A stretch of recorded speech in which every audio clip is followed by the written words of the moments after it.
Inaresto po namin kayo, no?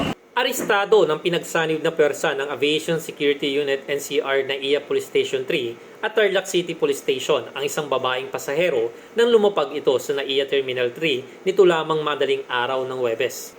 Ayon sa impormasyong ibinahagi ng NAIA Police Station 3, ang naturang pasahero ay inaresto sa bisa ng warrant of arrest para sa kasong paglabag sa Section 10 ng Republic Act 7610 o ang Special Protection of Children Against Abuse, Exploitation, and Discrimination Act na inisyo ni Judge Maria Magdalena A. Valderrama ng RTC 3rd Judicial Region, Branch 65, Tarlac City at may nirekomendang piyansang 80,000 piso.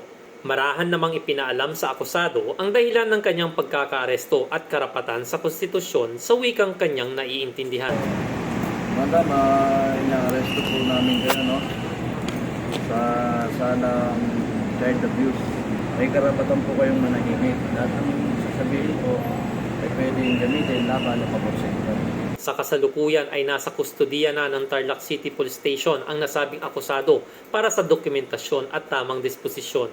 Samantala, ang matagumpay na pagkakaaresto sa akusado ay patunay na ang PNP ABSI Group ay patuloy sa pakikipag-ugnayan sa mga local unit ng PNP upang mahuli ang mga individual na may nakabinbin na kaso na dumaraan sa ating mga paliparan.